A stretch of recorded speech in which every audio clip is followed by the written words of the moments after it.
کیا ہوگا بیٹھنے سے.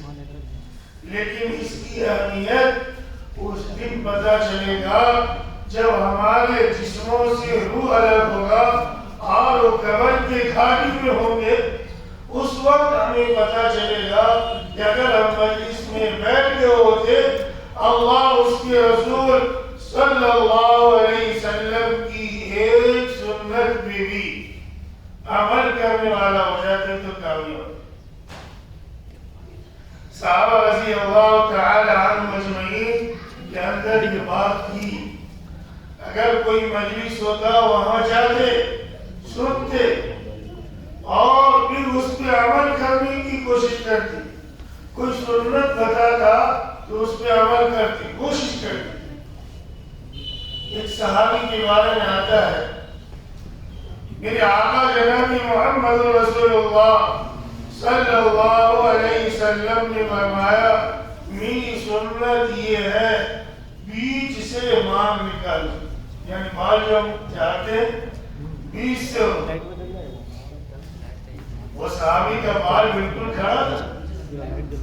تیل لگایا پانی لگایا اس کا مشین کا زمانہ نہیں تھا ورنہ مشین بھی لگاتے لیکن بہت کوشش کیا کسی بھی طرح بال سیدھا نہیں. کھڑا کر وہ بیچ سے مانگ نکل ہی نہیں رہا. دیکھیے سنت کی کتنی طرح. آج ہمارے یہاں سنت کی کوئی اہتمام ہی نہیں. اس کو حقیقت ہی نہیں سمجھ کچھ بھی نہیں سمجھتے.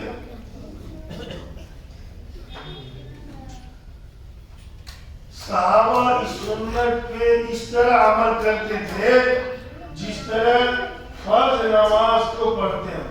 اتنا ضروری لوگ سمجھتے تھے سنت اس لیے کامیاب ہوئے. تو صحابہ کے ذہن میں بات کی میرے آقا جناب محمد رسول اللہ صلی اللہ علیہ وسلم کی یہ سنت ہے. اس میں ہر حال میں ہمیں اس کی سے محبت اور اس پہ عمل کرنا ہے. چاہے جیسے بھی جو بھی ہمیں تکالیف سہنا پڑے ہم سہ لیں گے لیکن سنت پہ ضرور عمل کریں. کوشش کر رہے نہیں ہو رہا. ایک دن سوچا کہ آخر یہ سنت پہ عمل کیسے ہو. پھر ایک لوہار کے پاس گئے. ایک وہاں سے چھڑ لایا اور اس کو آگ میں خوب تپایا خوب گرم کیا. جب وہ لوہا آگ بنا اس سیدھا سیدھا اس لوہے کو سر پہ رکھ لیا. استعمال نہیں کیا. جب لوہا رکھے گا تو جلے گا ہی تو کتنی تکلیف ہوئی ہوگی. ایک ہاتھ ہم لوگ کا اگر کٹ جائے جلیا کتنی تکلیف. وہ پورا کا پورا چھت سیدھا سیدھی رکھ لیا کیا تکلیف ہوئی ہوگی. لیکن ذہن میں تھا اور یہ طلب تھا کہ ہمیں سنت پہ عمل کرنا ہے تو صحابہ کامیاب. آج ہم سنت کو سنت ہی نہیں سمجھتے. اس لیے میرے بزرگوں اور نوجوانوں سنت پہ عمل کرنے کی کوشش کرو. اور یہ سنت کیسے ہوگا عمل کیسے ہوگا تو سب سے پہلا کام کرنا پڑے گا مسجد کو آباد کرنا ہوگا.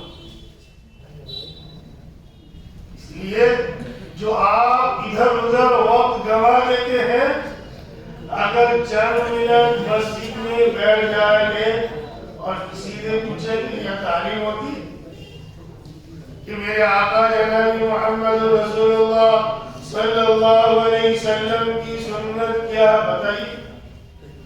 ایک سنت پہ بھی اگر روزانہ عمل ہوا تو ہماری 60-70 سالہ عمر ہوتا ہے تو روز کی سال میں کتنا سنت ہو جائے.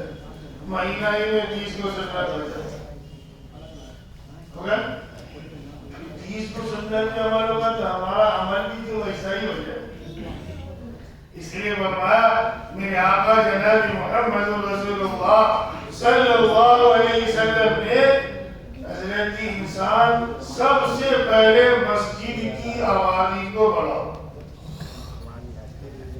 اور مسجد میں چاہے خوشامد کرنا پڑے گالی سننا پڑے مال کھانا پڑے خوشامد کر کے بھائی بولا اس کی سامنے غصہ نہ ہو وہاں اخلاق کو پیش کرتا ہے. اگر کوئی برا بھلا کہے اخلاق کو پیش کرتا. میرے آقا صلی اللہ علیہ وسلم نے اخلاق کیا ہے. ایک دشمن بھی اگر گالی دے رہا پھر واپس اگر وہاں ہے اسے سلام کر. ایک یہودی کے بارے میں آتا ہوں. آقا صلی اللہ علیہ وسلم جب مسجد کی طرف جاتے وہ یہودی پورا کر کر جاتا اور آقا کے سر پہ ڈالتے. آقا کبھی کچھ کہا؟ کبھی ایک لفظ بھی نہیں کہا. ایک لفظ بھی. جب کچھ دن سے آقا کے سروں میں پورا نہیں آیا, کچرا نہیں آیا, تو میرے آقا صلی اللہ علیہ وسلم نے پوچھ لیا پڑوسیوں سے, وہ میرا بھائی یہودی نظر نہیں آ؟ کہا وہ تو بیمار ہے, وہ تو بیمار ہے. کہا اچھا آپ مسجد جا رہے تھے نماز کے لیے, وہیں سے واپس ہو گئے, وہیں سے اور سیدھا اس یہودی کے گھر پہنچ گئے. دیکھا یہودی بے ہوش ہے, پڑا ہے بستر پہ. میرے آقا صلی اللہ علیہ وسلم نے اسے ہوش میں لایا, سلام علیکم. وہ یہودی دیکھا تو اس کا تو نقشہ ہی بدل گیا کہ جس انسان کو ہم نے اتنا تکلیف دیا وہ انسان میرے گھر میں آ گئے, میرے پاس آ گئے. اس کا دین تو اعلیٰ دین ہے. وہ اسی وقت کھڑا ہوا اور میرے آقا جناب محمد رسول اللہ صلی اللہ علیہ وسلم کے قدموں پہ گرا اور فرمایا میرے آقا ہمیں کلمہ پڑھا دیجئے, لا الہ الا اللہ محمد رسول اللہ ہمیں ایمان ہے. یہ میرے آقا کے اخلاق تھے. آج ہمارا اخلاق کیا ہے؟ ہم سے بھائی تک بات نہیں کرتا, ماں باپ کی ادب نہیں کرتے, پڑوسی کا تو چھوڑیے, ہر آدمی کا پڑوسی اس سے خطا ہوتا ہے. آقا صلی اللہ علیہ وسلم نے پڑوسیوں کے بارے میں اتنا فرمایا, اتنا بتایا, صحابہ کہتے تھے کہ ہمیں یقین ہو چلا تھا کہ کہیں پڑوسی کا حق میراث میں نہ بھی ہو اور فرض نہ ہو جائے کہ اس کا ہر حال میں مدد کرنا. آج ہمارے پڑوسی ہم سے کتنا خفا رہتے, کبھی ہم نے سوچا؟ صحابہ کا عمل یہ تھا اگر ایک دو سبزی زیادہ بن گئے تو پڑوسی کو پوچھتے تھے. آج کو دین ایسے نہیں ہے. دین کے لیے قربانی خرچ بھی ہے, خرچ کرنا ہوگا پھر دین آئے گا, پھر مسجد کی آبادی بڑھے گی.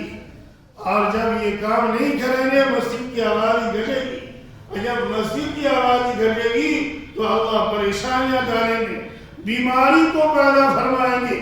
نئی بیماری آئے گی آپ کی. دیکھ لیں آج کتنی بیماری آ رہی, اس کا کبھی آپ نے نام بھی نہیں سنا, وہ بیماری آ رہی. یہ کیوں ہے؟ یہ صرف میرے اعمال کی وجہ سے ہے. میرے اللہ نے فرمایا وَمَا أَصَابَكُم مِّن مُّصِيبَةٍ فَبِمَا كَسَبَتْ أَيْدِيكُمْ وَيَعْفُو عَن كَثِيرٍ. انسان یہ پریشانی جو آئی, یہ دقت جو تمہارے یہاں آیا, اس لیے یہ صرف اعمال کی وجہ سے ہے, یہ کردار کی وجہ سے ہے. تیرے کردار بگڑ گئے, اعمال بگڑ گئے, اخلاق بگڑ گئے تو آج یہ پریشانی تمہیں دیکھنا پڑ رہا. ورنہ میرا اللہ تو فرمایا تھا یا ایھا الذین آمنوا, یا ایمان والو تم ہی کامیاب رہو, تم کامیاب رہو گے. کبھی پریشانی نہیں آئے گی, مصیبت نہیں آئے گی. شرط یہی تھا کہ تم ایمان والے بن جاؤ. اور یہ ایمان کیسے آئے گا؟ جب آپ محنت کریں گے, تب کوشش کریں گے تو. والذین جاہدوا فینا لنہدینہم سبلنا, آپ اس کے لیے محنت کی. اب دیکھتے آپ پڑھائی کے لیے رات بھر جاگتے, راتوں کو پڑھتے, دن کو پڑھتے, پھر جا کر کے آپ اس کا ماہر بنتے. تو اسی طرح دین بھی تو فرمایا لا اکراہ فی الدین، دین کے اندر زبردستی نہیں کہ ہم کسی کو اٹھا کے لیا ہے چل بھائی مسجد میں، نہیں، مسجد کے اندر زبردستی کسی کو نہیں لانا، اور ایک دم اخلاص سے اور محبت سے لائیں گے تو پھر کامیابی ملے گی۔ اور یہی میرے آقا جناب محمد رسول اللہ صلی اللہ علیہ وسلم کا یہی طریقہ رہا۔ یہ صحابہ کو لوگ لائے کس طرح لائے؟ ایک دم محبت اور پیاس، گالی دیتے رہے، مار کھاتے رہے، لیکن وہ تک نہیں تھا۔ آپ کو معلوم ہے وہ طائف کا میدان یاد کیجیے جہاں میرے آقا جناب محمد رسول اللہ صلی اللہ علیہ وسلم نے فرمایا کہ لوگوں ایمان لے آؤ، اللہ کو مان لو، ایک اللہ ہے، اس کی عبادت اور پرستش کرو، کامیاب ہو جاؤ۔ تو لوگ کیا تو دشمن بن گئے، وہاں کے بڑے بڑے سردار لیڈر آقا صلی اللہ علیہ وسلم کے پیچھے گنڈوں کو لگا دیا، اور کہا اس کے اوپر پتھر مارو، پتھر مارتے رہے، لیکن میرے آقا نے اف تک نہیں کہا، کچھ بھی نہیں۔ جب خون سے لہو رہان ہو گئے، آپ کے خادم غلام نے انہیں اٹھا کر کے لائے، ایک کنارے میں رکھا، دیکھا جوتا مبارک خون سے تر ہے، پیر چپک گئے تھے خون میں، جوتا نکل نہیں رہا تھا۔ تو غلام نے کہا میرے آقا صلی اللہ علیہ وسلم آپ دعا کیوں نہیں کرتے لوگوں کے لیے؟ حضرت نوح علیہ السلام نے جب لوگوں نے امت نے اسے ستایا تو دعائیں کی، اللہ نے عذاب نازل کیا نا، سب کے سب ہلاک ہو گئے۔ آپ بھی دعا کیجئے۔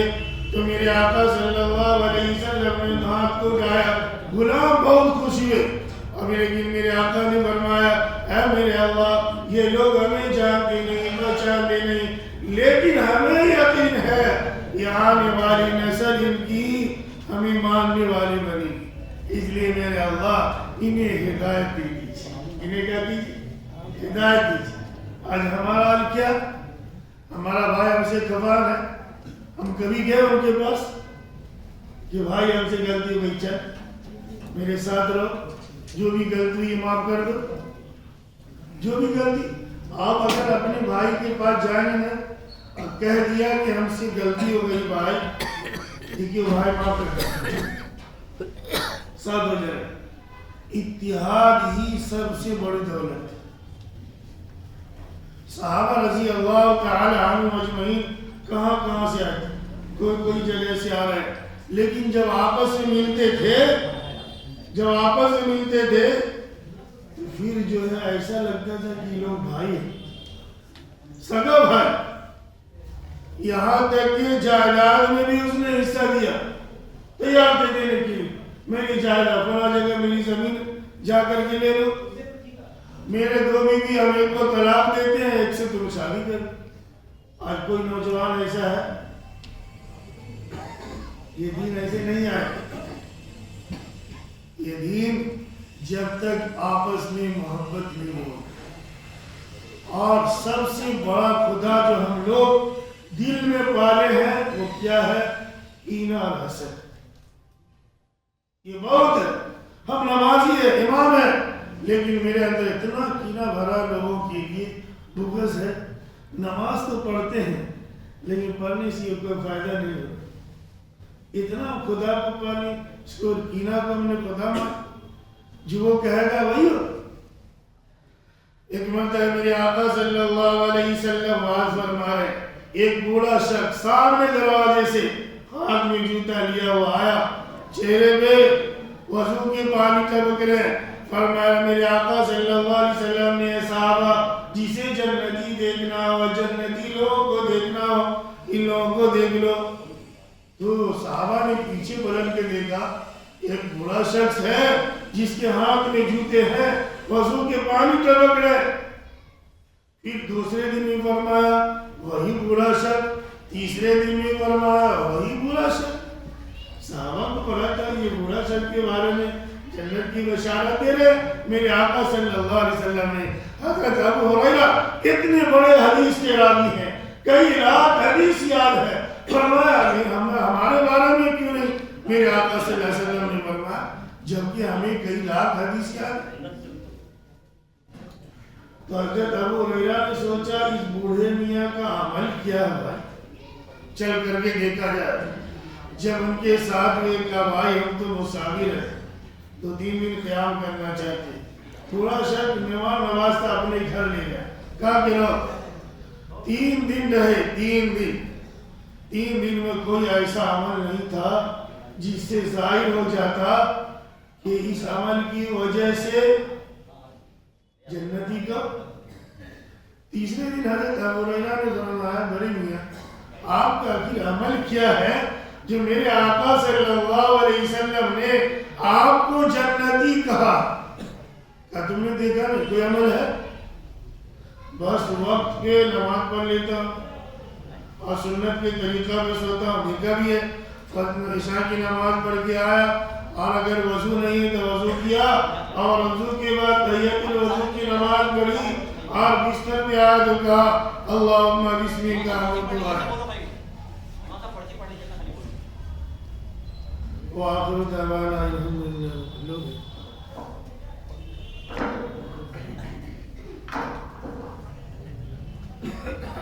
بیان بھی کرنے بولتے ہیں, بولتے بھی ہیں, ایسا کہیں ہوتا ہے؟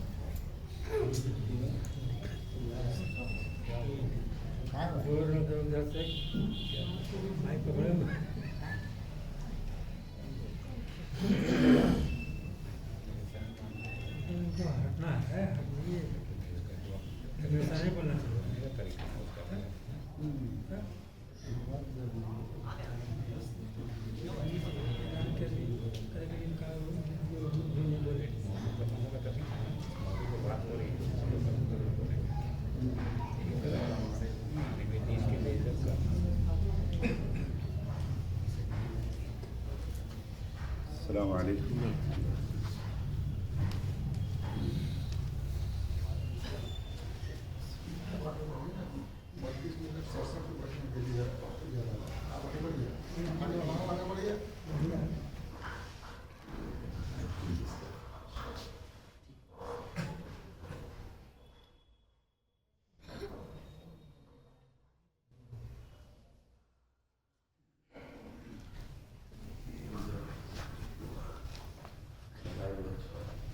موبائل وہاں لے آتا